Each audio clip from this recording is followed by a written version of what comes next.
Bismillahirrahmanirrahim. Assalamualaikum warahmatullahi wabarakatuh. Alhamdulillah, segala puji bagi Allah, salawat serta taslim kepada baginda Rasulullah Muhammad sallallahu alaihi wasallam. Sahabat dimanapun berada, semangat sore semuanya. Halo saudara Wandi, apa kabar dari Katolik Protestan? Silakan. Halo. Oke teman-teman Muslim, mohon untuk bersabar nyimak aja di bawah dulu ya. Kita naikkan dulu teman-teman kita non Muslim untuk berdialog dengan kita. Tema kita masih terkait dengan siapakah dia yang 2 kali lebih jahat daripada ahli Taurat dan dikatakan sebagai orang neraka. Ini penting untuk kita ketahui. Silakan rekan-rekan sekalian.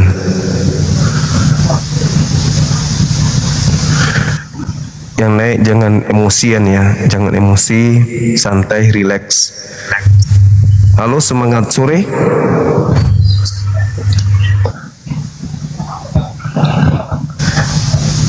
Teman-teman non-muslim mungkin masih belum monitor ya.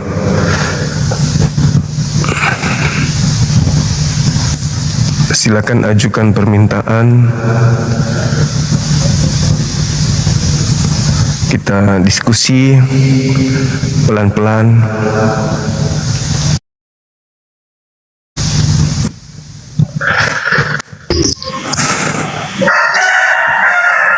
Selamat sore guru. Semangat sore saudara. Wah, keren kali ya bang. Iya. Saya ada memantau beberapa kali saudara Dehe, Bang Dehe. Ya, betul guru ndak. Saya melihat ada beberapa kali berdebat dengan beberapa teman kita Kristen. Dan saya melihat ternyata saudara Dehe ini bukan nyamar tapi betul-betul Kristen yang rasa Nasrani gitu loh. Nah, betul guru. jadi Kristen rasa Nasrani. Jadi gini abang, ada beberapa hari ini saya membahas sebuah tema gitu ya, terkait dengan kecaman Yesus terhadap orang Farisi, ahli kitab, ahli Taurat yang menjelajahi daratan, kemudian mentobatkan orang di luar bangsa Israel menjadi pengikut agamanya, menjadi orang neraka yang 2 kali lebih jahat daripada ahli Taurat. Kalau kami melihat di Nasrani ya, kalau Nasrani itu mengikuti ajaran Nabi Isa, mengikuti ajaran Yesus, tidak menuhankan Yesus, tapi menuhankan kemudian yang mengutus Yesus dan mendudukkan Yesus hanya sebagai utusan saja. Itu Nasrani. Ya, betul. Nah, sedangkan Kristen ini adalah kelompok asing yang muncul dari luar akibat pengajaran daripada ahli Taurat dan orang Farisi. Nah, inilah yang kita temukan di Indonesia ini, teman-teman kita yang menjadi pengikut Paulus, yang Yesus nubuatkan menjadi orang neraka. Nah, ini gimana tanggapan Bang Dehe menyikapi teman-teman kita yang sedang asik-asiknya terbuai dengan ajaran dari orang Farisi ini? Silakan. Saya sebagai pengikut Yesus, Bang Juma, hanya percaya kepada firman Tuhan yang disampaikan oleh Yesus. Walaupun ada beberapa nabi seperti yang dikatakan Rasul Paulus, dia datang untuk membatalkan hukum Taurat, bertentangan dengan ajaran Bapa, ya, ajaran Bapa yang disampaikan kepada Yesus. Yesus mengatakan dia datang ke dunia ini untuk menggenapi hukum Taurat. Ya. Tetapi di dalam Efesus 2:15 dikatakan Paulus di sana, dengan matinya Kristus sebagai manusia maka segala ketetapan hukum Taurat itu batal. Batal. Nah, berarti ajaran yang dibawa Yesus. Iya, betul. Nah, makanya Yesus menyuruh berdoa kepada Bapa. Para hamba Allah menyuruh berdoa kepada Yesus. Makanya saya percaya kepada Yesus. Apa kata Yesus? Yohanes 17 ayat 3, dia mengatakan di sana bahwa inilah hidup yang kekal itu, yaitu bahwa mereka mengenal Engkau satu-satunya Allah yang benar dan mengenal Yesus Kristus yang telah Engkau utus. Iya. Jadi saya percaya bahwa Yesus adalah utusan Allah Bapa. Iya, betul. Karena Yesus yang mengatakan itu, bukan manusia, bukan orang, tetapi Yesus sendiri yang berkata demikian. Iya, benar sekali. Jadi kalau kami sebagai Muslim ya, memahami bahwa ketika ada dari pengikut Yesus yang tidak menyembah Yesus, yang tidak kemudian menuhankan Yesus, tidak menggantikan kemahasucian pencipta langit dan bumi dengan Yesus, maka Al-Quran ini betul bahwa memang ada kelompok Nasorios yang menjadi pengikutnya. Ketika di dalam Al-Quran, man ansari ilallah, siapakah yang akan menolong aku untuk mengajarkan agama Allah. Nah, ada kalangan-kalangan pada masa itu, kalangan Nasrani yang mengatakan nahnu ansarullah. Jadi Al-Quran tidak salah. Ternyata ada Pak Dehe yang memang tidak mendudukkan Yesus sebagai Tuhan, melainkan hanya utusan Tuhan. Iya, seperti sesuai itu. dengan perkataan Yesus. Nah, lalu apakah saudara saya Bang Dehe ini percaya kalau Yesus itu mati disalibkan? Nah, untuk itu saya percaya karena tertulis di dalam kitab Nasrani. Dia disalib. Dia disalib di buku ini, di dalam Alkitab. Oh, ya. Jadi perbedaan kita itu di situ, Abang. Ya, betul. Karena Yesus datang ke dunia ini bukan hanya membawa ajaran Kristen, tetapi untuk semua yang percaya kepadanya dan percaya kepada Allah Bapa. Iya. Ada dalilnya, Bang. Dikatakan di sana di Yohanes 5 ayat 24. Yesus berkata, "Aku berkata kepadamu, sesungguhnya barang siapa mendengar perkataanku dan percaya kepada Dia yang mengutus aku, ia mempunyai hidup yang kekal dan tidak turut dihukum, sebab ia sudah pindah dari dalam maut ke dalam hidup." Nah, artinya orang yang percaya kepada Yesus sebagai utusan dan percaya kepada Allah Bapa itu diselamatkan. Yesus sendiri yang mengatakan.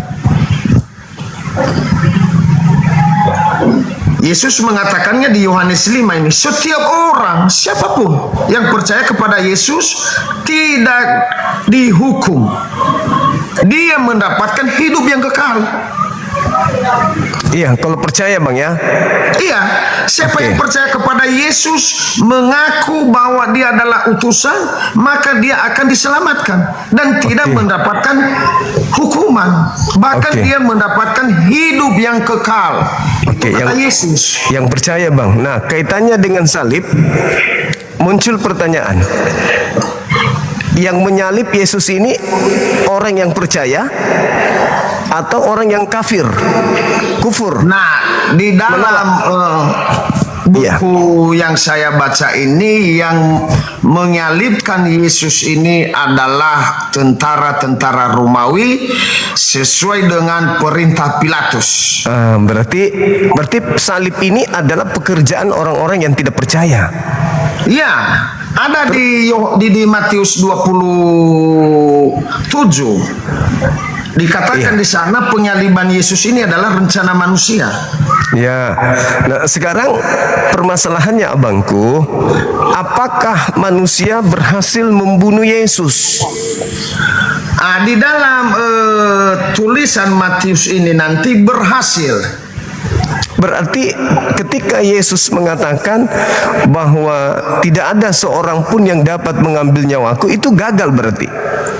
Ya, kalau kita lihat dari tulisan-tulisan Matius ini gagal. Oh, gagal. Dan kalau kita mendengar khotbah para hamba Allah mengatakan bahwa Yesus adalah Tuhan, maka gagal juga karena Yesus Allah tidak mungkin bisa dibunuh. Nggak bisa. Masalahnya itu di situ. Masalahnya itu di situ. Allah sendiri mengatakan juga bahwa dia bukan manusia di Bilangan 23 ayat 19.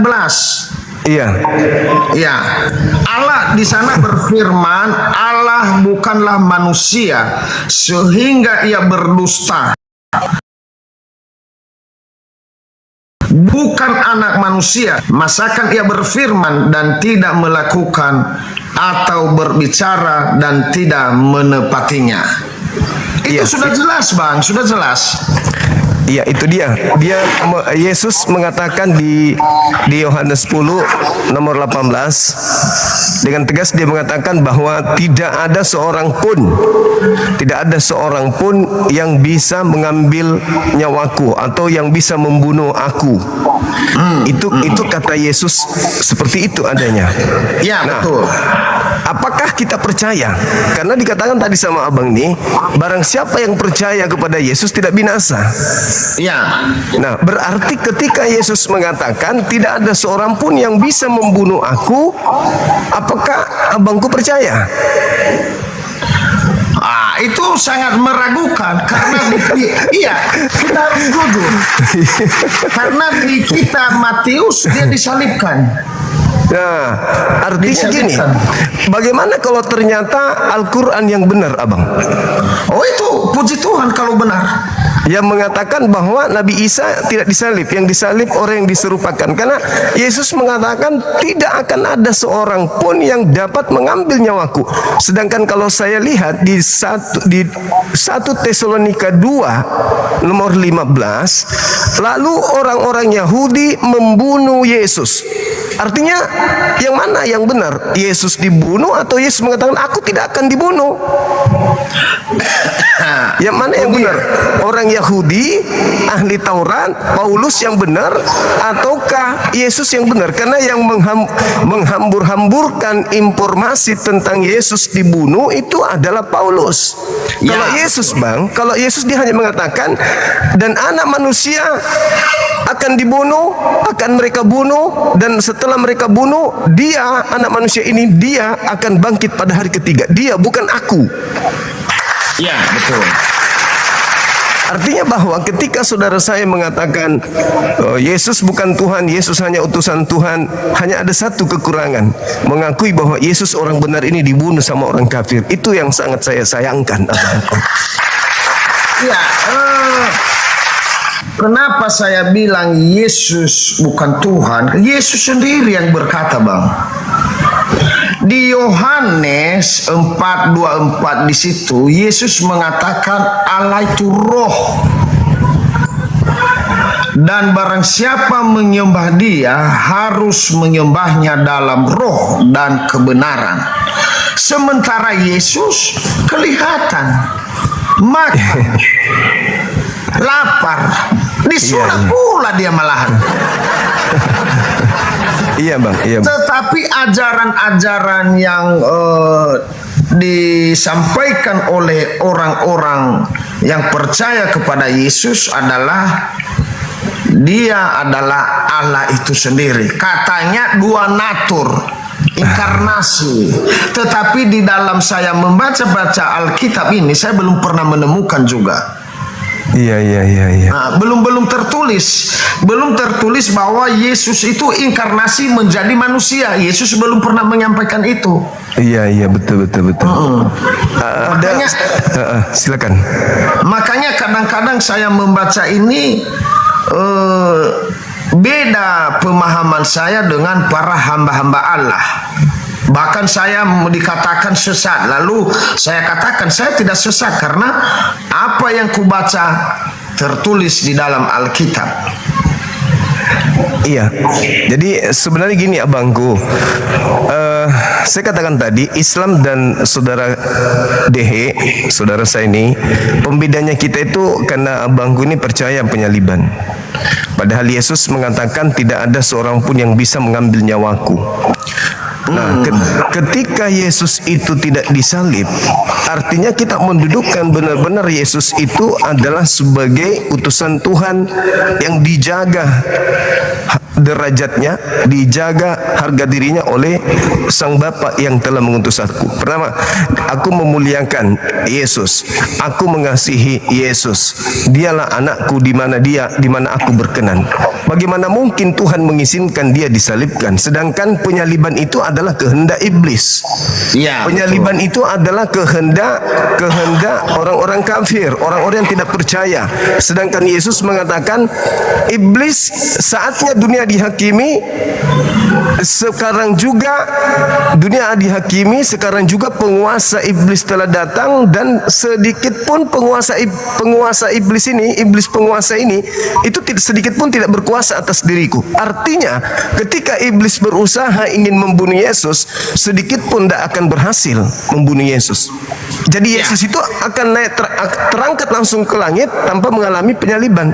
Kalau versi saya, Bang, Yesus terangkat langsung ke langit dan dia akan turun kembali ke dunia untuk menjadi saksi, untuk memisahkan antara Bang Dehe dengan Kristen.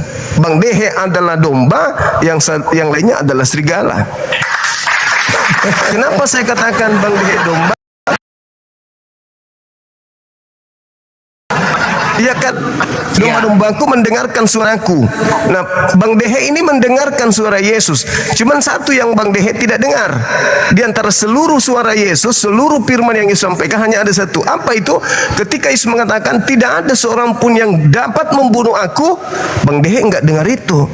Ketika dikatakan sedikit pun tidak ada iblis berkuasa atas diriku, abangku tidak mendengarkan itu. Nah, sekiranya Bang Dehe mengatakan Yesus benar-benar tidak disalib dan akan turun untuk memisahkan antara serigala dan domba, maka Bang Dehe benar-benar adalah murni orang Nasrani. Betul. Iya, Bang. Iya, sedang saya pelajari, Bang. Sedang saya pelajari di mana data-data yang sebenarnya. Kalau kita lihat gini abangku, sedikit lagi.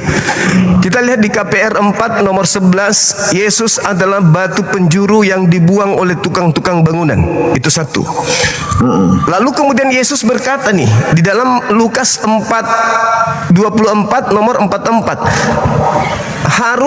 Aku harus pergi meninggalkan dunia ini sesuai dengan apa yang tertulis tentang aku di dalam kitab Mazmur. Jadi Yesus tidak mengatakan aku meninggalkan dunia sesuai dengan apa yang tertulis di kitab Roma, Galatia, Lukas, Matius, Yohanes, Filipi dan seterusnya. Dia mengatakan aku memang harus pergi meninggalkan dunia sesuai dengan apa yang telah tertulis tentang aku di dalam kitab Mazmur. Contoh, Mazmur 118. Di situ disebut sebagai batu penjuru, ya, batu penjuru yang dibuang oleh tukang bangunan sekarang sudah menjadi batu sandungan. Artinya bahwa yang di Mazmur 118 ini itu berbicara mengenai Yesus. Nah, di data 17-nya, Bang, kata Yesus apa di Mazmur 118 nomor 17? Yesus berkata begini, aku tidak akan mati, tetapi aku akan tetap hidup. Berarti tidak akan mati, maksudnya yang mati di atas tiang salib itu bukan dia. Nah, tidak ada keuntungan Bang Dehe untuk percaya Yesus disalib. Justru itu memuaskan musuh Yesus. Kalau Bang Dehe juga mengatakan Yesus itu bukan Tuhan, bukan Bapa yang datang jadi manusia, tetapi dia mati memang dibunuh oleh musuhnya. Oh, itu kurang di situ. Tapi seandainya Bang Dehe mengatakan dia adalah orang yang dikasihi Tuhan, bahkan dia mengatakan Bapa tidak akan membiarkan aku seorang diri, tidak akan meninggalkan aku aku seorang diri. Bapa senantiasa mengasihi aku, Bapa di dalam aku di dalam Bapa. Maka tidak mungkin iblis berhasil menyalib aku. Baru abang ini Nasrani yang sesungguhnya. Karena kalau dikatakan Yesus disalib, itu membuat orang-orang kafir ya menjadi girang, menjadi senang. Pengikut iblis senang, hore, Yesus disalib. Karena iblis itu maunya, misinya adalah membunuh Yesus. Berapa kali dia mencoba untuk membunuh Yesus? Sering kali. Nah, ketika ada orang yang mengaminkan Yesus dibunuh oleh iblis, iblis tepuk tangan, berhasil menjerat. Artinya apa? Tujuan mengimani Yesus disalib itu adalah agar orang-orang percaya bahwa Yesus datang sebagai manusia untuk menebus dosa-dosa orang Kristen. Berarti abang terjerat juga di situ. Padahal kan Yesus mengatakan bertobatlah. Sekarang orang-orang yang percaya nih bang, orang-orang yang percaya bahwa Yesus mati disalib untuk dosa-dosa mereka. Coba anda tanya, ketika hari ini anda memperkaos tetangga, misalnya dia perkosa anak gadis, bagaimana cara dosa anda diampuni? Apa jawabannya bang? Bertobat. Ya sama aja berarti.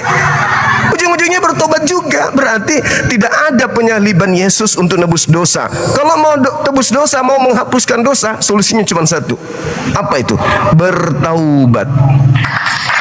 Ya. Karena kalau orang Kristen nih bang, mohon maaf nih, orang Kristen mengatakan Yesus disalib untuk nebus dosa Kristen, untuk nebus dosa yang diwariskan Adam. Faktanya di Roma 8 nomor 10, apa katanya Paulus? Jikalau Kristus ada di dalam dirimu, maka tubuhmu memang mati karena dosa. Nah sekarang pertanyaannya, kalau orang Kristen mati tubuhnya karena dosa, kira-kira tubuhnya kemana bang?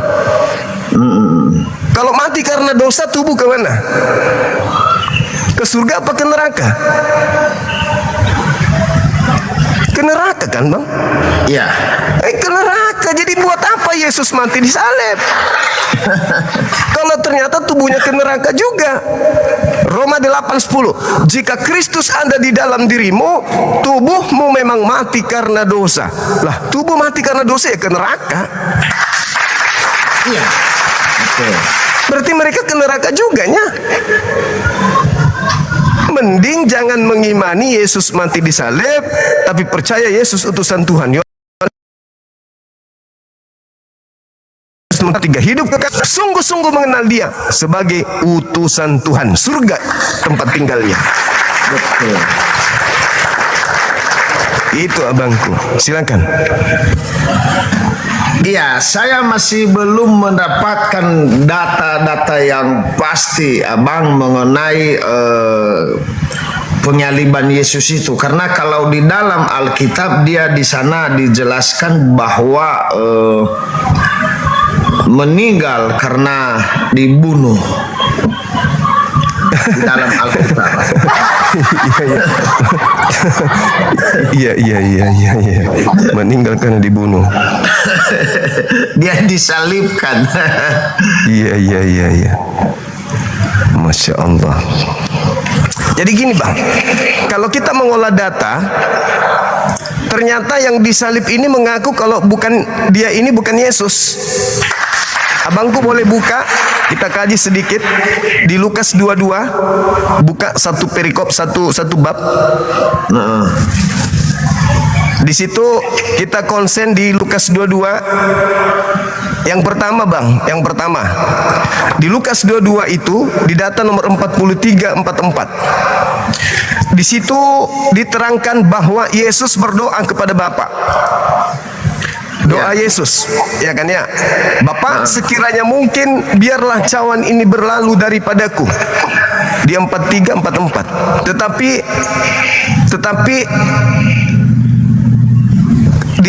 di Lukas 22 42 43, sorry. Di situ dikatakan, ya Bapakku, sekiranya mungkin jikalau engkau mau, ambillah cawan ini daripadaku. Jika engkau mau, ambillah cawan ini daripadaku. Tapi bukan atas kehendakku, tapi atas kehendakmu. jika engkau mau, jika Allah mau, sekiranya mungkin engkau mau ya Bapa, biarkanlah cawan ini tidak berlalu, biarkanlah cawan ini berlalu, tapi bukan atas kehendakku. Kalau engkau mau. Malaikat kemudian turun, Bang. Iya. Malaikat turun memberikan kekuatan kepada Yesus. Kira-kira fungsi malaikat turun itu apa? Memberikan kekuatan kepada Yesus untuk terbang melayang sampai ke langit, ke surga, atau memberi kekuatan kepada Yesus untuk disalib? Menurut Abang, malaikat datang fungsinya, taruhlah misalnya fungsinya untuk supaya Yesus diberi kekuatan supaya dia disalib. Faktanya ketika orang itu disalib, Bang, belum cukup 3 jam sudah mati duluan. Belum ditombak sudah mati. Karena tombak itu hanya untuk memastikan mati atau tidak. Belum dipatahkan kakinya sudah mati duluan. Baru minum anggur asam sedikit dicucupkan ke lidahnya mati duluan. Jadi malaikat fungsinya apa?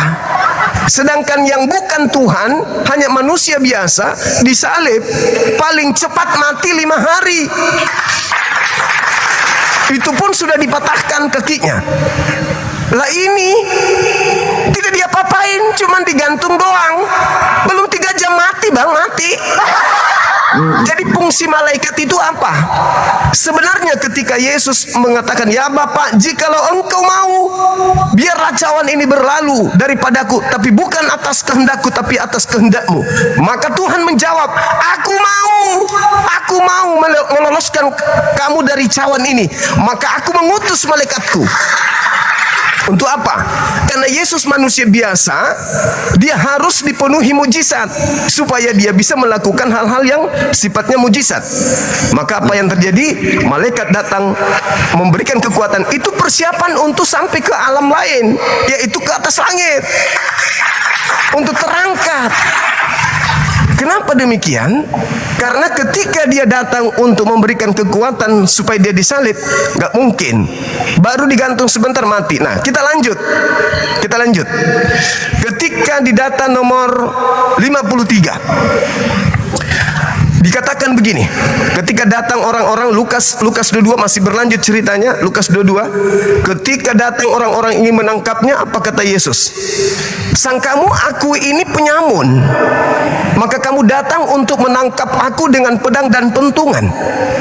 Padahal tiap-tiap hari aku di tengah-tengah kamu, berada di bait suci. Apa kata Yesus? Dan kamu tidak menangkap aku. Tetapi, coba digaris bawahi Bang itu. Tetapi inilah saat kamu, inilah kuasa kegelapan itu. Jadi ada kuasa kegelapan yang datang kemudian untuk menangkap Yesus, dan namanya kuasa kegelapan, dia akan berkuasa. Segala-galanya mau berkuasa. Artinya setelah kuasa kegelapan itu datang, Yesus diamankan ke langit. Kita buktikan data berikutnya. Kita lihat di data 67. Apa yang dikatakan di sana? Ketika ditanya oleh orang, jikalau engkau adalah Mesias, sudah ditangkap ini. Jikalau engkau adalah Mesias, katakanlah kepada kami. Pertanyaan saya kepada Bang Dehe, kira-kira orang-orang yang bertanya kepada oknum yang ditangkap ini sudah yakin ini Yesus atau masih ragu? Masih ragu. Ragu, tepuk tangan. Jadi ragu ini Yesus atau bukan? Terus dikatakan, jikalau engkau adalah Mesias, katakanlah kepada kami. Jawab Yesus. Coba dilihat jawab Yesusnya. Sekalipun aku mengatakan kepada kamu, tetapi kamu tidak akan percaya. Jikalau engkau Mesias, katakanlah kepada kami. Jawab Yesus, sekalipun aku katakan kepadamu, kamu tidak akan percaya. Nah, kira-kira apa yang ingin Yesus, oknum ini katakan sampai oknum ini, mereka orang-orang ini yang menangkapnya tidak percaya? Kira-kira apa yang dia ingin katakan? Aku Mesias atau aku Yudas? Kira-kira yang mana yang tidak dipercaya? Menurut abang, andai saja oknum ini berbicara ketika dia katakan, sekalipun aku mengatakannya kepadamu, kamu tidak akan percaya. Sekalipun aku katakan, maka lebih baik aku tidak katakan, karena kamu, meskipun aku katakan, kamu tidak akan percaya. Nah, kira-kira menurut abang, apa yang ingin disampaikan oleh oknum yang tertangkap ini? Apakah dia ingin mengatakan, ya betul, aku ini adalah Yesus Mesias, atau dia ingin mengatakan, aku ini sebenarnya Yudas loh? Kira-kira yang mana yang tidak akan dipercaya oleh mereka? Yang Yesus katakan di sini dikatakan bahwa akulah anak Allah. Di situ. Nah, kalau iya betul, dia tidak katakan itu, abang. Dia tidak katakan bahwa aku adalah anak Allah. Dia tidak pernah katakan itu di situ. Di bawahnya nanti ayat ke-70-nya. Itu oknum ini sedang mengulang ucapan mereka. Kalau oknum yang ditangkap ini mengatakan aku adalah Mesias, apakah mereka percaya? Tidak, karena makanya mereka bertanya, siapa kamu sesungguhnya? Oke, tidak. Lalu kenapa mereka salib kalau mereka nggak percaya? Karena sudah diberitahu Yudas sebelumnya bahwa yang Yesus itu yang dia cium. Nah, hanya itu tanda-tandanya, bagi mereka. Berarti dia percaya kalau dia adalah Yesus, kan? Ya, yang dicium oleh Yudas itulah Yesus. Karena berarti tentara-tentara Romawi tidak mengenal yang mana namanya Yesus. Oke, berarti mereka sudah percaya bahwa yang ditangkap ini Yesus. Ya, makanya Mereka yakin. salibkan. Mereka yakin kalau ini Yesus. Ya, betul. Berarti apa yang Yesus katakan sehingga mereka tidak akan percaya? Dia mengaku apa sehingga dia tidak percaya? Mengaku Yudas atau mengaku Yesus? Di ayat sini dia tidak jawab Yesus, sekalipun aku mengatakannya kepadamu, namun kamu tidak akan percaya. Kira-kira apa yang mau dikatakan Yesus yang tidak mungkin dipercaya oleh mereka? Aku adalah Yudas atau aku adalah Yesus? Bisa saja dia mengatakan aku adalah Yesus, karena mereka juga tidak percaya. Bang, kalau dia mengatakan aku adalah Yesus, itu sudah pasti dia percaya. Coba baca nomor 71-nya. Coba dibaca. Lalu kata mereka, untuk apa kita perlu kesaksian lagi? Kita ini telah mendengarnya dari mulutnya sendiri. Nah, apa yang dikatakan di situ? Sekalipun aku bertanya sesuatu, namun kamu tidak akan menjawab. Mulai sekarang, coba kita lihat, Bang. Mulai sekarang, Anak Manusia telah duduk di sebelah kanan Yang Maha Kuasa. Siapa Anak Manusia yang telah duduk di Maha Kuasa ini? Yesus. Yang disalib di situ siapa? Yesus juga. Jadi ada dua Yesus.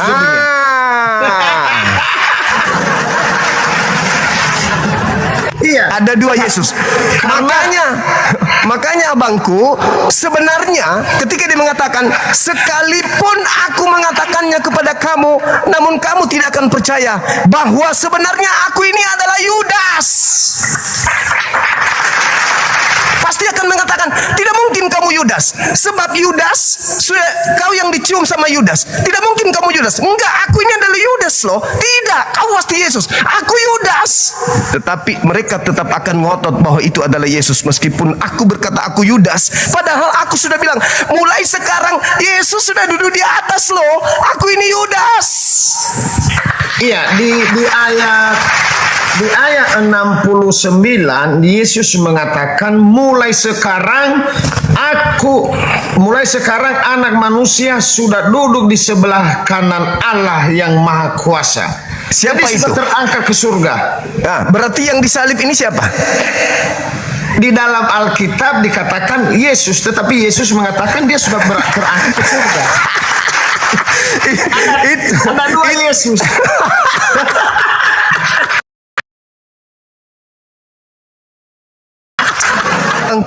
Yang terangkat naik Yesus asli atau yang palsu?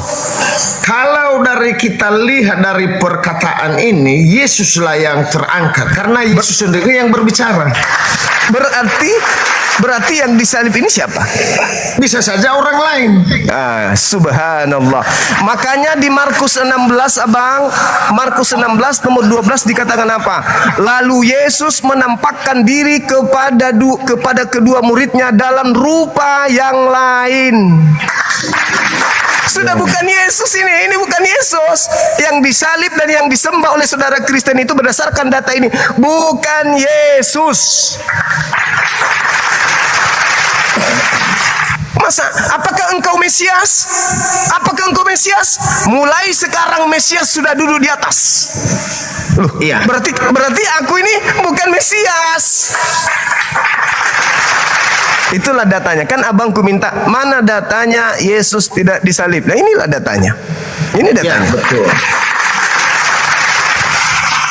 Di sini jelas-jelas ada dua. Yesus mengatakan mulai sekarang anak manusia duduk di sebelah kanan Allah Bapa, dan ada Yesus juga yang ditangkap.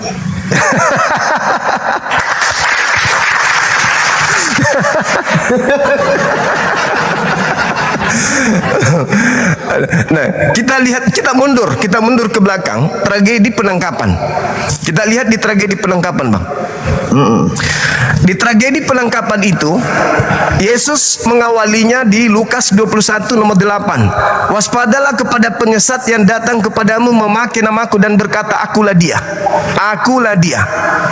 Penyesat itu mengaku akulah dia. Kita lihat di Yohanes 18 ketika orang-orang datang ingin menangkap Yesus. Datanglah Yudas bersama dengan tentara Romawi ingin menangkap Yesus di bukit Golgota. Lalu kemudian Yudas dan tentara Romawi ini bertanya kepada oknum yang disangka Yesus. Apa katanya? Orang yang disangka Yesus bertanya kepada mereka, siapa yang engkau cari? Apa jawaban Yudas dan tentara Romawi? Kami mencari Yesus dari Nazaret. Oknum itu mengatakan apa, Bang? Akulah dia.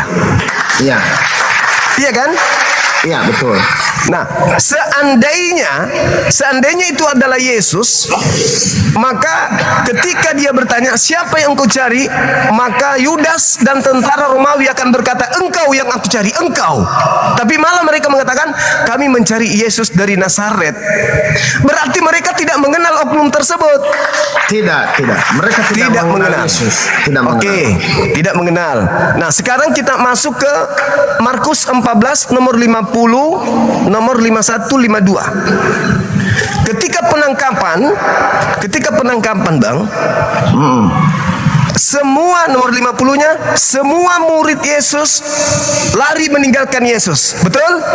Betul. Oke. Berarti di sana tinggal ada dua, Bang. Ada Yudas dan ada Yesus. Iya. Bersama dengan tentara Romawi. Karena ke-11 murid sudah lari kan? Ada yang lari ini tidak tahu nih. Ada seorang muda yang pada waktu itu hanya memakai sehelai kain lengan untuk menutup badannya, mengikuti dia. Mereka hendak menangkapnya. Nah, ini siapa anak muda ini nih? Nah, kan tadi 11 murid sudah lari. Ya betul, sudah lari di sini di Nah, dalam. tinggal dua, tinggal Yesus dengan Yudas. Yudas, ya betul. Kira-kira yang mana yang bakal lari di situ menurut Abang? Yesus atau Yudas yang lari? Tetapi ia melepaskan kainnya dan lari dengan telanjang. Saya nggak tahu nih yang lari yang telanjang ini. Nah, sekarang begini analoginya. Analoginya sederhana, Bang. Apa alasan Yudas lari? Kalau Yudas Nggak ada alasan Yudas lari karena dia yang membawa tentara itu. nggak mungkin Yudas kan? Nggak mungkin lari dia karena dia bersama rombongan yang dia bawa. Tapi Jadi kemungkinannya Yesus. Kemungkinan Yesus Menggunakan kain lenan. Iya, menggunakan kain lenan itu memang Yesus juga. Yohanes 13 nomor 4. Yesus menanggalkan jubahnya lalu menggunakan kain lenan. Ya, betul. Berarti yang lari menyelamatkan diri adalah Yesus. Bisa saja kita duga Yesus. berarti yang disalib Berarti yang ditangkap Yudas. Makanya tadi dia mengatakan bahwa mulai sekarang anak manusia sudah duduk di atas. Iya, kalau kita lihat dari Lukas tadi, Yesus sudah terangkat ke surga. Hah. Nah, Hah. ini mestinya kita harus berbincang-bincang kepada para pendeta yang ilmunya tinggi. Adakah yang tinggi? Iya, kalau setelah salah. Adakah yang bisa naik di situ, Bang?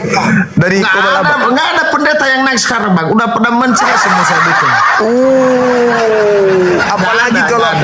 Apalagi kalau Abang Dehe muncul dengan mengatakan Yesus tidak disalib, mampus mereka, mampus. Nggak ada, makanya sebenarnya kalau mereka punya ilmu, mereka naik, mereka membantah dengan data supaya yang belum tahu bisa mengetahui apa sesungguhnya yang terjadi. Betul. Kan kalau Yesus yang disalib, Bang, kalau Yesus yang disalib, yang tepuk tangan kan iblis. Iya, betul. Iya kan? Tepuk tangan iblis. Tapi kalau Yudas yang Yesusnya yang Yudasnya yang disalib, yang tepuk tangan siapa? Iblis juga. Karena dia berhasil menyesatkan banyak orang. Iya, betul. Masalah generasi hancur sudah. Bisa berkurang perpuluhan ini. Coba Abang kita analisa, Bang, ya. Kita analisa, Bang. Coba kita lihat di dalam Matius 4, Lukas 4. Yesus dicobai. Apa kata iblis, Bang?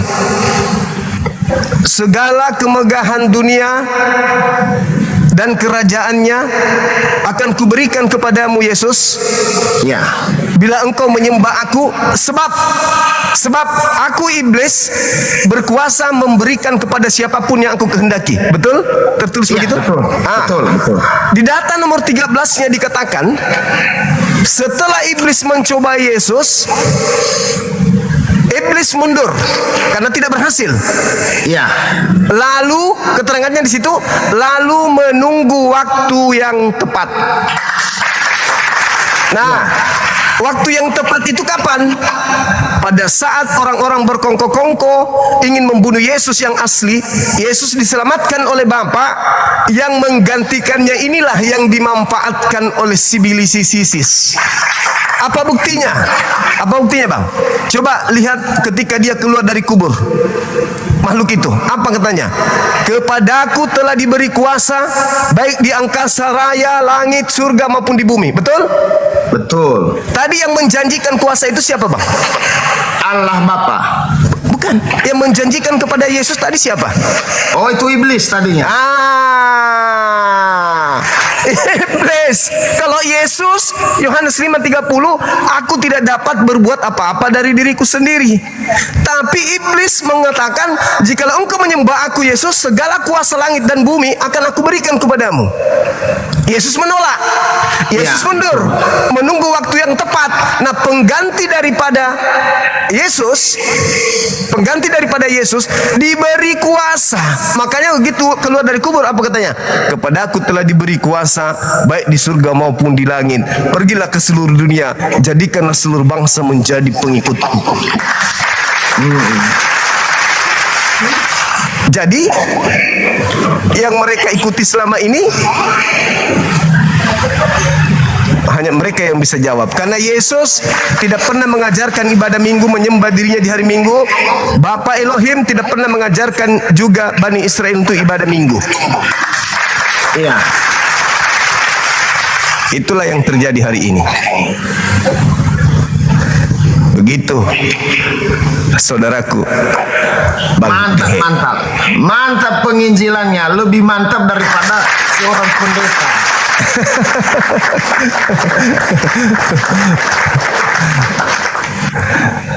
Luar biasa. Gak ada lagi pendeta yang bisa naik. Ada. Coba saya naikkan dia. Naikkan bang, naikkan. Tapi pendeta ini sama dengan pemahaman kita Bang Juma. Pendeta hamba hina, Pardede. Oh, teman berarti teman.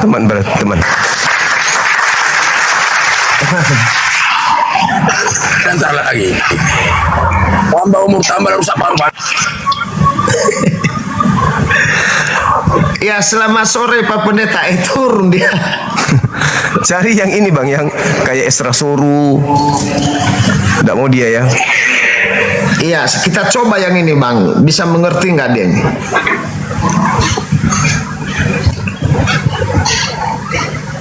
Ya, selamat sore Bang Daily.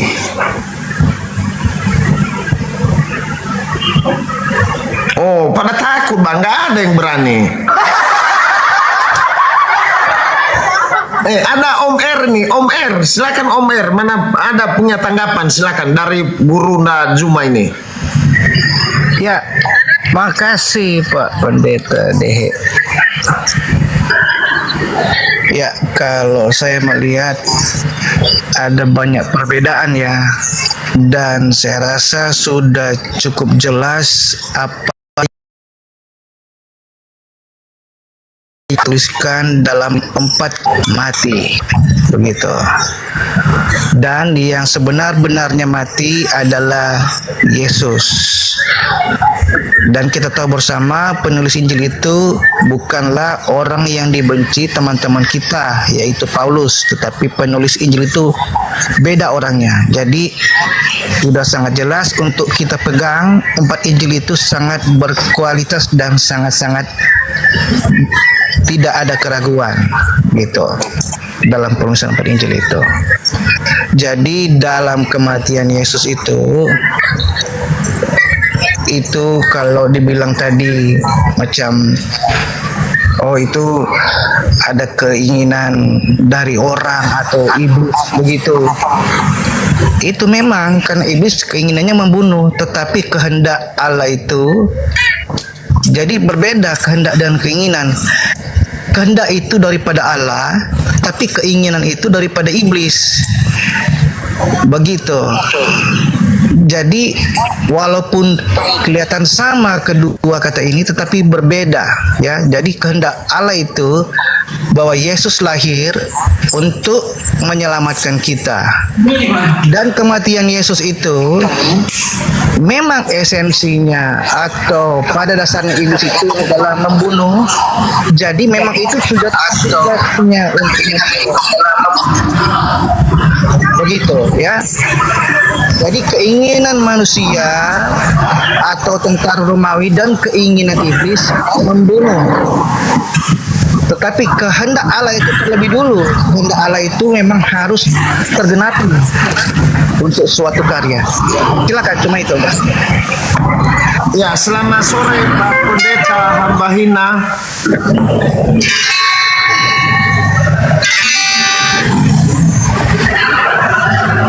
Selamat sore Pak Dehe yang saya hormati. Selamat sore Burunda Juma yang saya hormati. Saudara Iya, Abang. Selamat sore. Ya, perjalanan. Selamat sore Pak Robin. Ya, jadi kita semakin paham ya, semakin luar biasa. Jadi kalau penyaliban itu benar, itu rencana iblis. Ya, karena apa? Karena Bapa itu tidak menginginkan Yesus untuk disalib. Nah, seperti dikatakan QR tadi, itu keinginan iblis. Supaya apa? Supaya kebenaran jangan lagi disalurkan di dalam dunia ini. Betul. Tapi iblis lupa. Kenapa lupa iblis? Ya, karena kebenaran itu, karena apa? Firman-Nya berkata kan dia nggak pernah mati. Seperti dikatakan Bunda tadi, dia nggak pernah mati. Yesus itu nggak pernah mati. Namanya anak yang dikasih oleh Bapa, ya, secara ruh, dan bukan secara jasmani ya. Jadi dia adalah utusan daripada Maha Pencipta. Jadi untuk masuk surga itu nggak harus menumpahkan darah, nggak harus disalib. Contoh siapa yang nggak pernah disalib, tapi dia masuk surga? Henok, Elia, apakah pernah harus penumpahan darah? Kan tidak. Dia cukup hanya berteman karib dengan Maha Pencipta. Dia cukup dengan apa? Dengan bertobat dengan Maha Pencipta, kan dia masuk surga. Itu nggak harus penumpang darah, itu hanya statement iblis. Supaya apa? Banyak jadi pengikut iblis. Ya, jadi itu jelas. Karena dikatakan dalam Mazmur itu Yesus nggak pernah mati, bahkan dia dihajar dengan kerasnya. Tapi dia tidak diserahkan kepada maut. Itu dalam Mazmur 118 ayat yang ke-17 sampai 18. Itu kan jelas di sana. Maka itu benar sekali dikatakan Yesus nggak pernah mati. Kalau dikatakan yang penyaliban itu diserupakan, ya memang sah-sah saja. Namanya yang Maha Kuasa. Maha Kuasa kan bisa berbuat apa saja. Yang penting Yesus nggak akan pernah dikalahkan oleh maut. Yang penting kan Yesus nggak pernah jadi mati. Jadi kalau kita mengimani Yesus mati, Yesus disalib, sama aja kita mengimani kehendak iblis. Apa gunanya? Ya.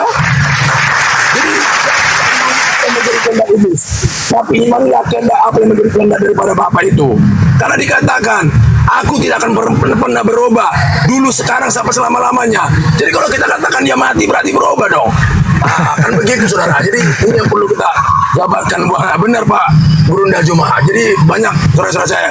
Makanya saya sekarang banyak dicekam oleh saudara-saudara saya sendiri. Karena itu Gurunda Jumaha itu jelas yang menjadi musuh daripada kami kekristenan, bukan dari saudara kami Muslim, tapi dari Kristen itu sendiri. Di mana dalilnya ada? Matius 10 ayat 36. Tolong dibaca Pak De. Itu jelas. Ya. Jadi musuh yang sesungguhnya itu adalah dari diri sendiri. Contoh seperti Yesus. Dari manakah musuhnya? Kan dari murid-muridnya. Dari kalangan dia sendiri. Dari kalangan bangsanya seperti bangsa Israel atau Yahudi. Ketika dia menyampaikan kebenaran kepada bangsa Israel, apakah Yesus dipuji-puji? Enggak. Yesus diolok-olok. Bahkan dikatakan dia kemasukan apa? Roh Beelzebul. Itu udah fakta. Jadi itu yang banyak sekarang terjadi. Makanya kenapa banyak memuji saya? Nggak apa-apa. Kenapa banyak membenci saya? Karena nggak apa-apa. Karena dikatakan dalam 1 Yohanes 3 ayat 15, orang yang membenci saudaranya tidak akan layak masuk surga dan tidak akan layak mendapat hidup kekal. Tidak akan layak. Makanya kenapa ketika kita diskusi dengan saudara, kebencian aja yang kita dikasih pencerahan. Justru mereka lebih banyak membaca Alkitab daripada kita yang memiliki Alkitab. Ini keliru, bahaya. Seperti Gurunda, luar biasa. Jadi penjelasannya dari siapa saja dipakai oleh Tuhan loh. Bukan hanya dari kalangan Kristen sendiri, justru dari kalangan yang lain yang menyampaikan kebenaran itu kepada kita. Ya luar biasa. Ini harus kita imanin. Ya, jadi untuk memberikan berkat itu bukan harus dari kalangan kita. Ya, dari orang lain juga bisa saudara. Seperti contohnya Gurunda Juma. Ya, walaupun dia dengan ketegasannya, kita perlu responin saudara. Seperti Pak Dehe juga, saudara kita Khuer, kita harus responin. Jadi apa yang positifnya? Kita harus pakai akal sehat. Maka itu diajarkan dalam firman Tuhan kan? Matius 22 ayat yang ke 37 sampai 39. Kasihlah bapamu. Itu saya ganti dengan bapak dulu. Ya, supaya kita jangan mengotak-atikkan. Bapamu dengan segenap hatimu, jiwamu, kekuatanmu, dan akal budimu. Akal budi itu berbicara akal sehat. Ya, jadi kita harus pakai akal sehat. Kalau masalah bisa apa saja bisa, Tuhan itu namanya Maha Kuasa. Mau jadi apa saja bisa, tapi kan kita dikasih akal sehat oleh Maha Pencipta. Contoh, saya kasih analoginya seperti orang gila. Bisa nggak masuk mall? Orang gila telanjang? Bisa. Kenapa nggak bisa? Bisa nggak orang normal masuk mall? Bisa. Tapi apakah pantas orang gila tidak memakai baju masuk mall? Kan tidak pantas. Kenapa tidak pantas? Kita dikasih akal sehat, saudara. Jadi sama seperti itu. Tuhan kan mau jadi apa ya? Kita bukan membatasi kuasa Tuhan. Kita tidak pernah membatasi kuasa yang Maha Kuasa. Kuasanya Allah, kuasanya Bapa yang menciptakan langit dan bumi ini. Kita tidak pernah membatasinya. Maka saya katakan, arti Esa bagi saya beda dengan Esa bagi saudara-saudara kita Kristen. Kalau bagi saya, Esa itu tidak terukur besarnya, tidak terukur tingginya, tidak terukur luasnya, dan tidak dibatasi oleh ruang dan waktu. Itu arti Esa bagi saya. Jadi kita tidak bisa mengukur Allah atau Bapa, siapapun kita. Ya, begitu. Oke, lanjut dulu Pak De. Iya. Saya boleh sedikit Bang Dehe? Ya, lanjut Bang. Oke. Udah cuma. Baik Abang Kubai. Saya, Pak De silakan. Baik, ada hal menarik di catatan Matius di bab 21. Matius 21 nomor 30-31. Di situ Yesus terang-terangan mengatakan, "Aku Yesus berkata kepadamu, bahwasanya sesungguhnya pemungut cukai dan perempuan sundal akan mendahului kamu masuk ke dalam surga. Jadi pemungut cukai, perempuan sundal mendahului kamu masuk ke surga. Apa sebabnya? Kenapa mereka lebih dulu masuk surga? Ternyata simpel, hanya oleh karena mereka percaya kepada Yohanes Pembaptis. Hanya karena mereka percaya kepada Yohanes Pembaptis, maka pemungut cukai ini dan pesundal ini lebih dulu masuk surga. Sedangkan kalian tidak percaya kepada Yohanes Pembaptis, makanya kalian tidak masuk surga. Lebih dulu pemungut cukai daripada pesundal. Artinya bahwa tidak butuh penyaliban untuk masuk surga. Cukup percaya kepada utusan Tuhan yang datang kepada kita, maka kita percaya apa yang diajarkan. Tidak perlu ada salib menyalib. Karena yang mau menyalib itu hanya iblis. Iblislah yang menjadi bapakmu dan kamu mau melakukan keinginan bapakmu. Itu apa keinginan bapaknya? Iblis. Yang membunuh Yesus. Supaya kebenaran itu tidak tersalurkan ke orang lain, berhenti hanya sampai Yesus doang. Begitu Yesus mati, dunia kita sesatkan. Itu kata iblis. Kalau Yesus sudah tak ada di bumi, maka kita bisa membolak-balikkan bumi ini sesuai dengan kita inginkan. Maka Yesus harus dihentikan langkahnya. Yesus harus berhentikan penginjilannya. Bunuh dia. Makanya di dalam Yohanes 11:53 dikatakan, maka mulai hari itu mereka bersepakat membunuh Yesus. Nah, apakah berhasil? Apakah Tuhan menginginkan? Ya, kita kembalikan kepada diri masing-masing. Benarkah Tuhan mau membunuh orang yang dikasihi, orang yang dicintai? Saya rasa itu mustahil. Karena Yesus sendiri mengatakan, Bapa yang mengutus aku tidak membiarkan aku seorang diri dan tidak akan meninggalkan aku. Dia akan selalu mengasihi dan menemani aku. Itu pengakuan Yesusnya. Berarti yang disalib bukan dia dong. Karena yang disalib itu berteriak, Eli Eli lama sabachthani, kenapa engkau meninggalkan aku? Nah, sementara Yesus mengatakan, Bapa tidak akan meninggalkan aku. Bapa akan selalu menyertai aku. Berarti yang disalib bukan Yesus. Sekira begitu, Bang. Iya.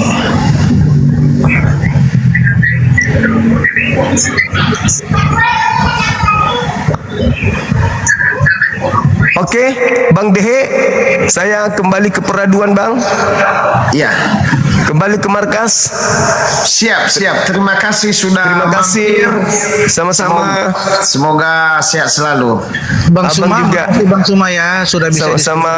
Sama-sama Bang, sama-sama. Salam kenal semuanya. Ya, Saya salam pamit. kenal Bang Suma, Siap. salam kenal. Ya.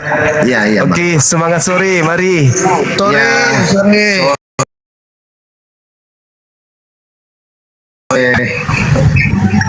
Ini gimana caranya, Bang, untuk keluar? Ya, ini saya. Oke, sip.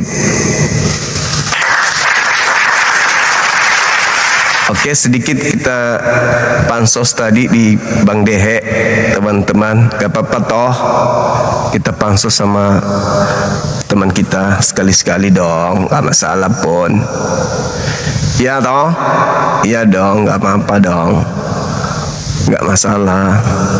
Gak ada pun ribut kalau kita pansos sama Bang Dehe. Silakan teman-teman dan muslim, masih ada waktu. Kalau ada yang tersakiti dengan ungkapan tadi atau materi yang saya sajikan tadi, silakan naik ke sini. Itulah yang diimani oleh orang-orang yang 2 kali lebih jahat daripada orang Farisi. Mereka sepakat utusan Tuhan yang suci, yaitu Yesus, mati dengan jalan kutuk.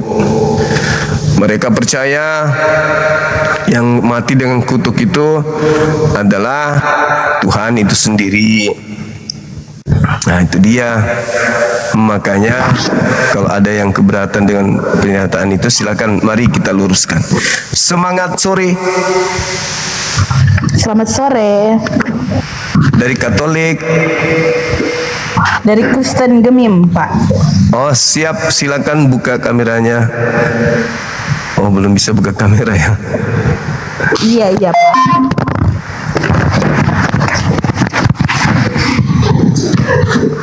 Oh, ini temannya ya. Iya. Wah, rame kali nih. Yang mana? Yang mana, Pak?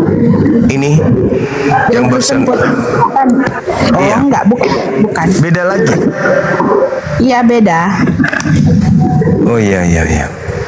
Pesan khusus ya, saudara Kristen Protestan. Oh, Protestan. Silakan buka kamera, Bang. Ya sebentar bang. Oke. Silakan. Saudara Protestan, silakan.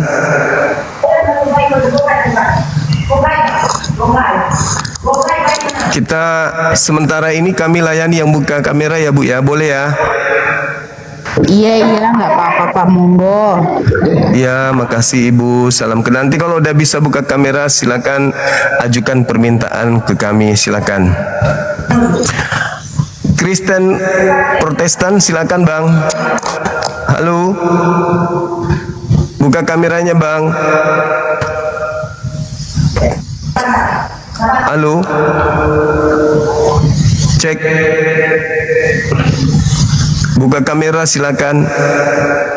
Saya sudah kirim permintaannya. Silakan tinggal di save, disimpan. Kita berdiskusi. Silakan.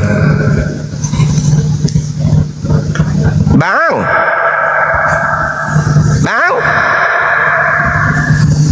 Hey.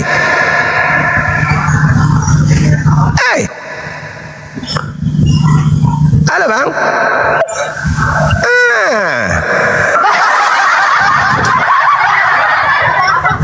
Nyalain lampu dulu sayang. Sebelah sini. Bukan juga. Matikan yang lain. Oke, sip, thank you.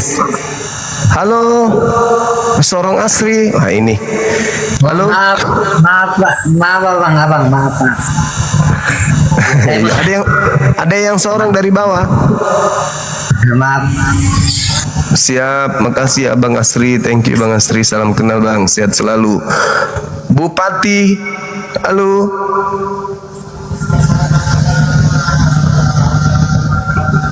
Halo, semangat sore. Semangat sore abang-abang. Selamat sore Bang Juma. Sore Bang. Bagaimana kabarnya Bang Juma? Suka-suka mula semua. Naiklah di sini, Maya cantik. Sinilah, saudaraku yang cantik manis. Naiklah ke sini. Halo. Halo Bang Juma. Dari Katolik Protestan. Saya Katolik Bang Juma. Silakan buka kameranya abangku yang ganteng. Silakan. Bajingan. Oke Abang Ganteng. Ini. Halo kawan. Saudara dolar. Katolik Protestan Katolik. Kita Halo. dari Katolik Bang Ganteng. Oke, siap 86,3. Ya, halo. Halo juga. Kita sapa yang lain, saudara Bento. Katolik Bang. Turun dia. Iya. Gimana menurut pandangan saudara terkait dengan pernyataan Yesus di Matius 23 nomor 15 yang mengatakan bahwa pengikut orang ahli Taurat, agama yang dibentuk oleh ahli Taurat di luar daripada Yahudi itu adalah orang neraka yang 2 kali lebih jahat daripada ahli Taurat itu sendiri. Menurut abang gimana? Silakan. Aku kurang apa itu Bang? Jadi enggak Bang, aku kan mau belajar sama lu. Gitu. Iya. Iya, di dalam Matius 23 Yesus berkata, celakalah ahli Taurat, celakalah orang Farisi, celakalah orang munafik. Engkau menyeberangi lautan, menjelajahi daratan, mentobatkan orang menjadi pengikut agamamu. Setelah kau jadikan dia menjadi pengikutmu, kau jadikan dia orang neraka yang 2 kali lebih jahat daripada engkau sendiri. Jadi pengikut orang Farisi, ahli Taurat itu orang neraka. Maksudnya pengikut ahli Taurat itu Kristen. Jadi menurut data itu Kristen ini adalah orang neraka. Gimana itu?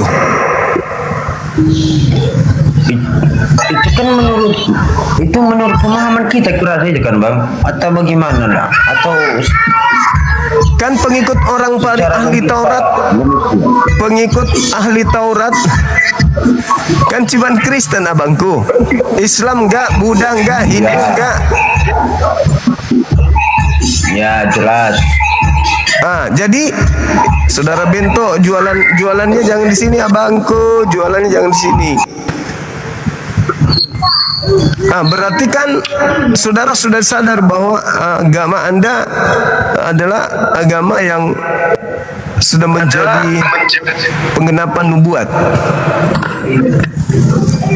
Halo, selamat sore Bang. Selamat sore kembali Bang Juma. Siap. Salam kenal Bang Juma. Halo Pak. Saya dari Kristen Protestan. Siap. Bolehkah saya bertanya Bang Juma? Boleh.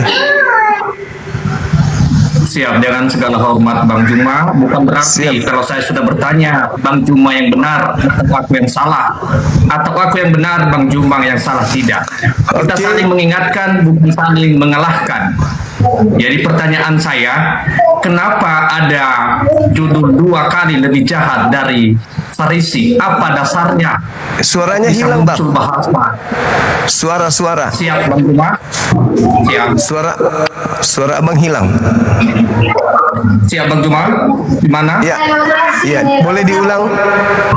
Siap Bang Juma. Siap salah Bang Juma. Saya hanya bertanya Bang Juma, izin. Siap. Kenapa ada judul 2 kali lebih jahat? Hilang dari- lagi suaranya. Waduh. Setiap kali abang ingin bertanya, suara selalu hilang. Suara abang hilang. Gimana Bang Juma? Sudah normal? Gak ada suara.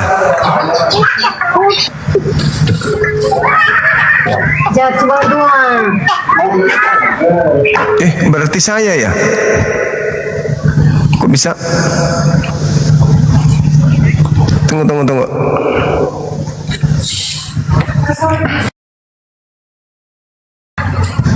Cek.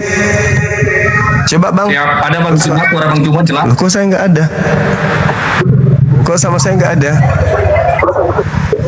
Suara Bang Juma Bang, kemarin jelas ada. saya coba ini ya, nanti minta permintaan lagi Bang ya. Ya. Siap. Bang ya. Siap. Abang yang tadi mohon untuk minta permintaan lagi Bang. Silakan. Tidak ada suara tadi dari saya, itu nggak ada, di tempat saya nggak ada.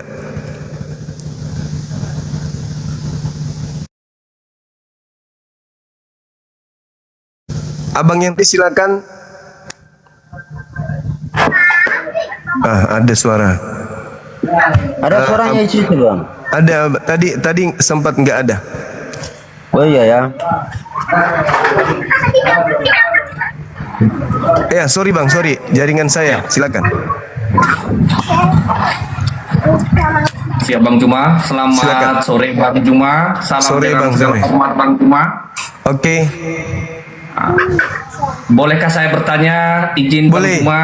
Boleh. Bukan berarti setelah saya bertanya Bang Juma benar atau aku yang salah, atau aku yang benar Bang Juma yang salah. Oke. Saling mengingatkan, bukan saling mengalahkan. Pertanyaan saya Bang Juma, kenapa ada judul 2 kali lebih jahat dari Farisi? Iya. Pertanyaan saya itu setelah membaca ini, apa dasarnya membuat judul 2 kali lebih jahat daripada Farisi? Nah, Oke, pertanyaan baik. itu juga saya bingung. Mohon Baik, Bang, penjelasan Bang Juma. Baik Bang, baik. Jadi saya mengambil data di Matius 23, di mana data dari bab ini Yesus mengecam ahli Taurat, mengecam orang Farisi, mengecam keturunan. Di situ diterangkan bahwa celakalah engkau wahai ahli Taurat, celakalah engkau wahai orang Farisi, celakalah engkau wahai orang munafik. Engkau menjelajahi daratan, mengarungi lautan, mentobatkan orang menjadi pengikut agamamu. Dan setelah menjadi pengikut, kau jadikan dia orang neraka yang 2 kali lebih jahat daripada engkau sendiri. Nah, agama mana yang dibentuk di luar Yahudi oleh ahli Taurat yang menjadi orang neraka yang 2 kali lebih jahat daripada orang Yahudi itu sendiri, ahli Taurat itu sendiri? Selain Kristen, Katolik, Protestan, Advent, Pantekosta dan turunannya, agama mana lagi yang mengklaim dirinya berasal dari ahli Taurat? Silakan. Suara saya masih kedengaran, teman-teman? Masih. Oke. Silakan, Bang. Bang Juma. Artinya begini Bang Juma, saya tidak membawa Bible, saya hanya menyampaikan. Sehebat apapun Bang Juma juga menyampaikan itu karena kita beda keyakinan. Apapun saya menyampaikan cuma sama-sama Bang Juma, mungkin Bang Juma nggak percaya karena kita beda kepercayaan. Itu satu poinnya. Kedua, menurut saya Bang Juma, tidak ada manusia yang tak berdosa tanpa masalah.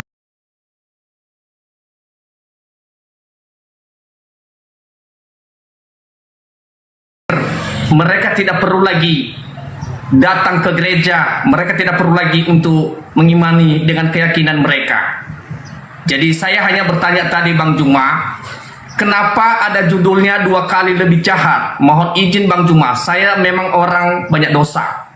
Saya istrinya 3 dan saya beragama Kristen. Ya, makanya saya bertanya karena judul itu tadi saya tengok dan saya baca, apa yang lebih jahat lagi ini manusia ini? Kok bisa 2 kali lebih jahat? Seperti apa sih kejahatan yang dia buat itu kok 2 kali? Begitu tadi pertanyaan saya Bang Juma. Mohon maaf yang Bang Juma ya. Artinya saya juga belajar dari judulnya ini. Belajar itu adalah dari yang tidak tahu menjadi tahu. Saya juga kepengen tahu judulnya ini maknanya apa sih? Tujuannya apa sih? Iya. Saya orang berdosa Bang Juma, jujur. Saya tidak pernah membeda-bedakan itu agama. Oke, Cuman baik. saya hanya bertanya dengan judul Bang Juma. Saya tidak pandai dengan Bible. Saya tidak ada gelar dengan pendeta dan saya juga tidak punya gelar dengan pengikut-pengikut gereja. Saya hanya manusia biasa. Begitu Bang Juma. Oke, baik. Ya. Jadi Mohon pencerahan, kenapa Bang dikatakan Juma. Siap. Kenapa dikatakan 2 kali lebih jahat dan kenapa dikatakan adalah orang neraka? Yang pertama, ketika Taurat datang kepada mereka, Taurat itu dikatakan sudah tidak berlaku lagi dan dikatakan tidak ada kebenaran di dalamnya. Yang kedua, mereka dikatakan 2 kali lebih jahat karena mereka mengatakan bahwa Tuhan langit dan bumi turun ke bumi mengambil rupa manusia, berupa bayi, lalu kemudian besar dibunuh oleh manusia. Yang ketiga, disebabkan karena seluruh hukum-hukum Tuhan dirubahnya. Dan yang keempat, mereka mengatakan diri mereka bukan lagi hamba Tuhan, tetapi mereka mengatakan diri mereka sebagai anak-anak Tuhan. Inilah kenapa disebut 2 kali lebih jahat daripada orang Farisi ahli Taurat. Karena ahli Taurat itu kejahatannya cuma 1. Apa kejahatan ahli Taurat? Mereka tidak menjalankan isi daripada Taurat. Itu aja kejahatannya. Tetapi mereka tidak menyembah selain daripada Tuhannya Abraham, Ishak dan Yakub. Sedangkan pengikutnya yang mereka bentuk di luar agama mereka, pengikutnya mengatakan bahwa selain mereka tidak menjalankan lagi Taurat, mereka juga mengobrak-abrik isinya dan menggantikannya dengan yang mereka sebut perjanjian baru. Sehingga lahirlah konsep Tuhan turun ke bumi menjadi manusia, padahal di Taurat itu tak ada. Itulah kenapa mereka dikatakan 2 kali lebih jahat daripada ahli Taurat. Sejahat-jahatnya ahli Taurat, mereka tidak pernah menggantikan kemuliaan Tuhan mereka dengan menyembah manusia. Itu nggak pernah. Tidak pernah mereka berkongkok-kongkok mempersembahkan manusia untuk mereka bunuh untuk kepada Tuhan mereka. Nggak pernah. Tetapi pengikutnya atau agama yang mereka buat memiliki konsep bahwa Tuhan turun ke bumi, mati untuk nebus dosa-dosa manusia. Itulah yang menyebabkan kenapa dikatakan oleh Yesus, pengikut ahli Taurat 2 kali lebih jahat daripada ahli Taurat itu sendiri. Itu kata Yesus, bukan kata saya, Bang. Silakan. Siap. Baik Bang Juma, menurut saya juga Bang Juma, ini kan versi saya Bang Juma ya. Ini versi di luar Bible, ini versi saya. Saya tidak menganggap, pernah menganggap Tuhan itu Yesus selama dia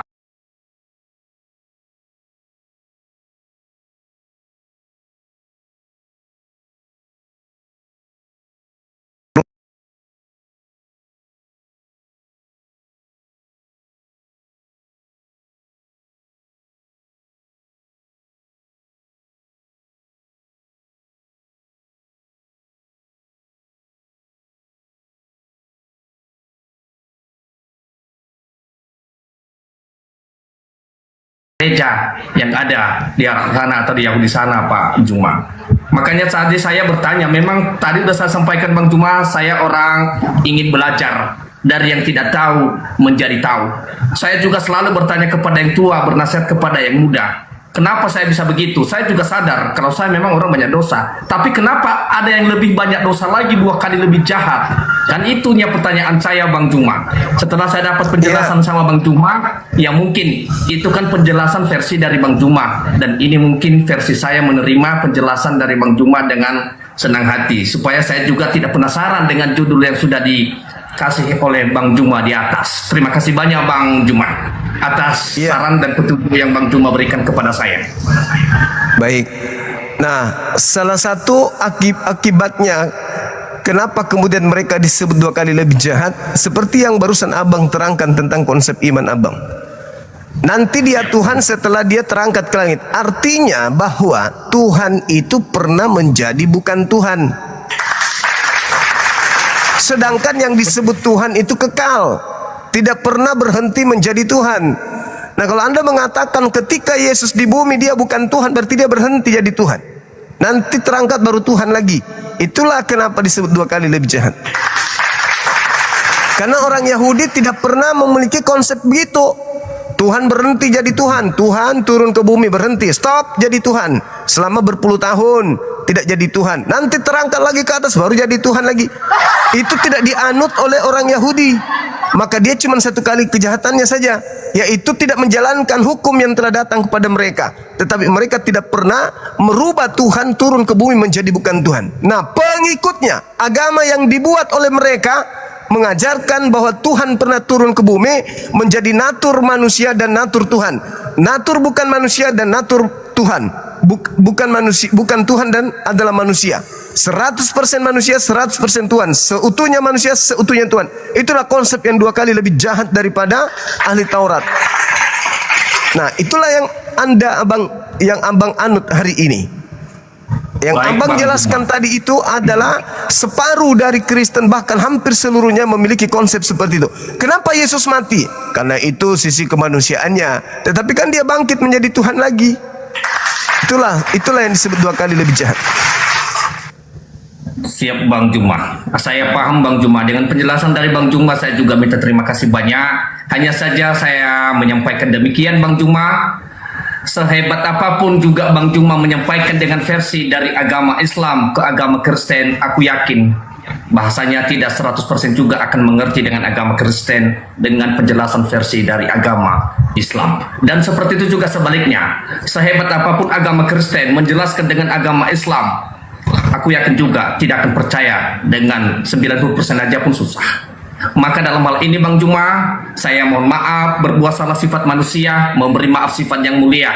Jadi kalau ada kata-kata saya yang salah, menyinggung perasaan, saya bukan adu debat masalah agama, saya hanya mempertanyakan judulnya tadi. Saya mohon maaf andai kata ada kata-kata yang kurang menyenangkan dan kurang tepat bahasa saya menjawabnya. Berbuat salah sifat manusia, memberi maaf sifat yang mulia. Siapapun apapun saya, pasti saya tidak percaya karena kita beda keyakinan. Dan sehebat apapun Bang Juma menjelaskan dengan saya, mungkin saya juga tidak percaya karena kita juga beda keyakinan. Terima kasih atas saran dan petunjuk yang diberikan Bang Juma dengan saya. Saya selalu Oke, bertanya Abang. dengan segala hormat sama Bang Juma. Terima kasih. Oke, makasih abangku. Salam Terima kenal kasih, ya bang Bang ya. Juma. Salam Oke, kenal siap. kembali Bang Juma. Oke, izin saya turunkan bang, boleh? Siap, siap Bang Juma. Oke, makasih.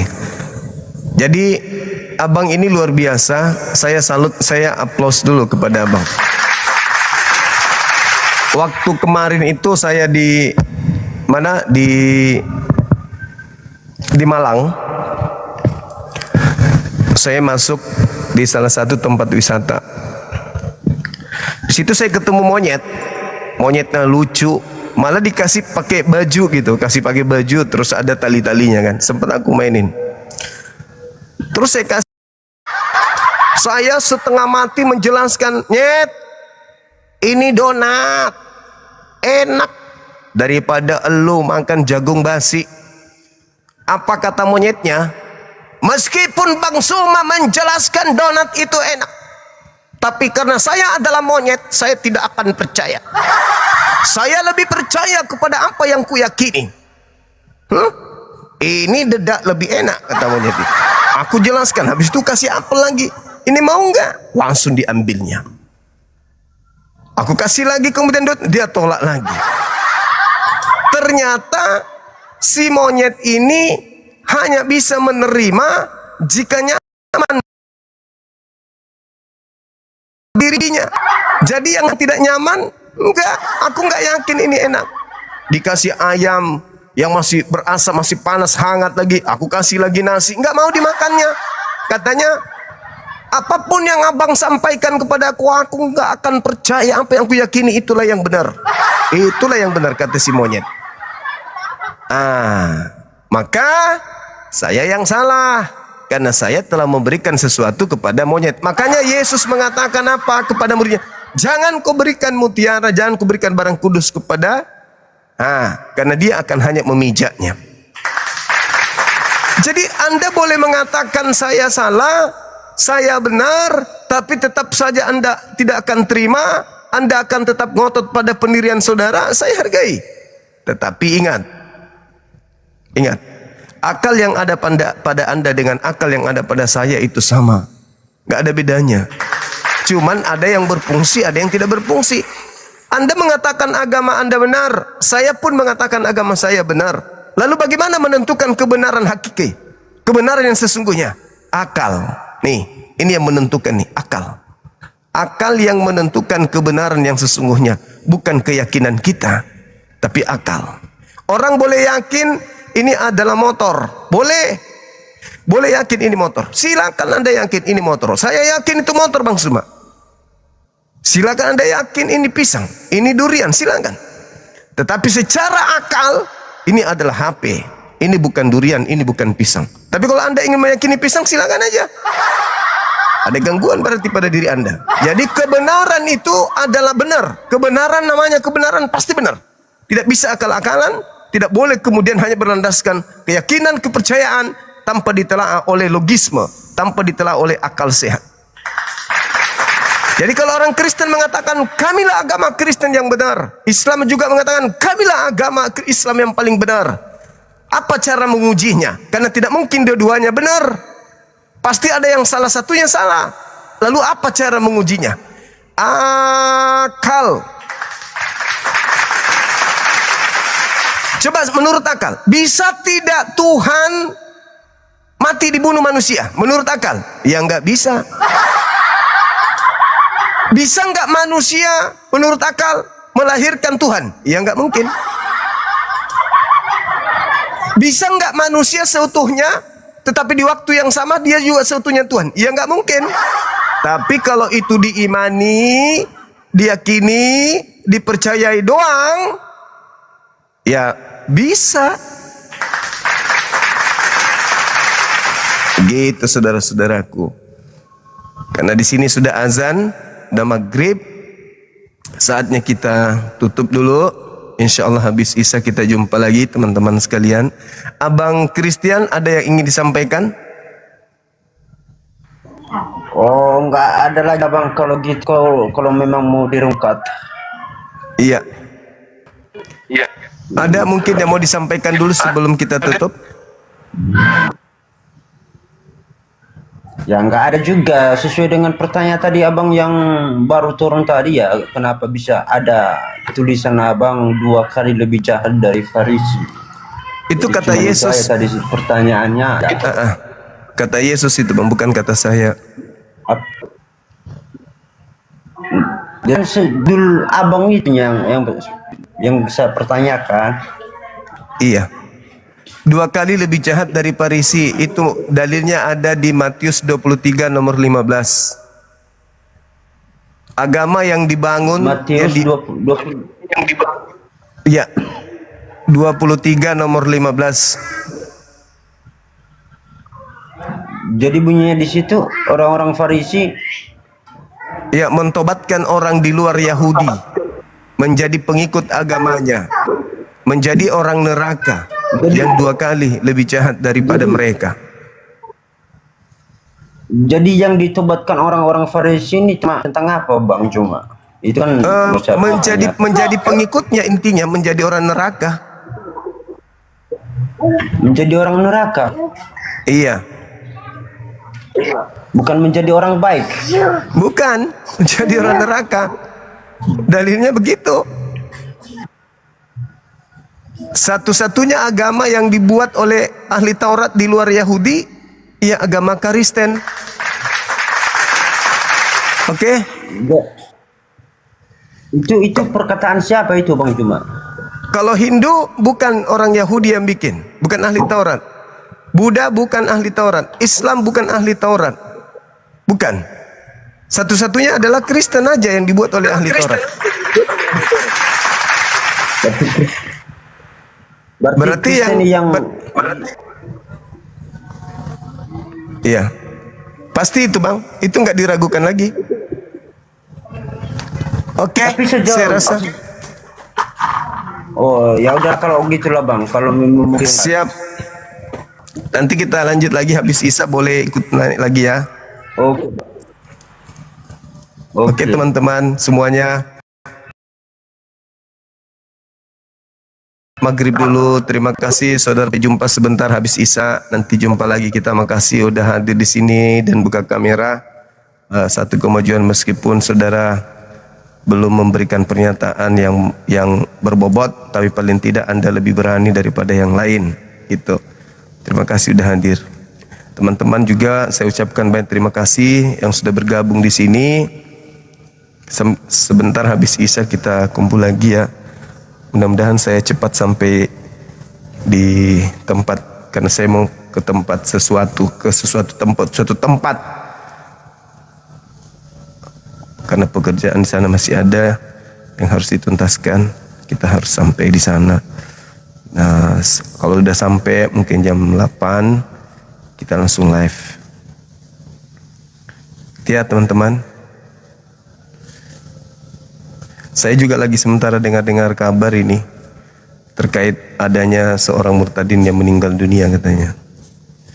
Na'udzubillah tsumma na'udzubillah. Kita berlindung kepada Allah dari mati dalam keadaan kufur. Na'udzubillah tsumma na'udzubillah.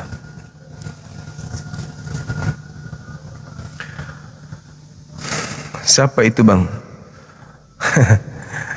Yang pernah berseteru dengan Bang Zuma, yang murtad, yang dia mengatakan Papi Yesus, Papi Yesus katanya. Baru-baru ini saya dengar-dengar, tapi entah itu hoax atau apa ya. Maha benar Allah dengan segala firman-Nya. Oke teman-teman sekalian, semoga apa yang disajikan hari ini menjadi amal jariah untuk kita semua. Insya Allah sebentar malam kita akan jumpa lagi.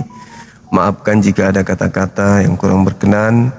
Dan kepada saudara non-muslim, ketika ada kebenaran yang saya sampaikan ini nyakiti hati saudara, saya mohon maaf yang sedalam-dalamnya. Sebagai muslim, ya itu adalah kewajiban kami untuk menyampaikan kebenaran. Ya, kalau ada keberatan silakan hadir di sini. Kita bahas nanti habis Isya. Nah, Subhanakallahumma bihamdi asyhadu an la ilaha illa anta astaghfiruka wa atubu ilaih. Salam tauhid, salam satu Tuhan. Jayalah Islam kita, jayalah Indonesia kita. Takbir, Allahu Akbar. Assalamualaikum warahmatullahi wabarakatuh.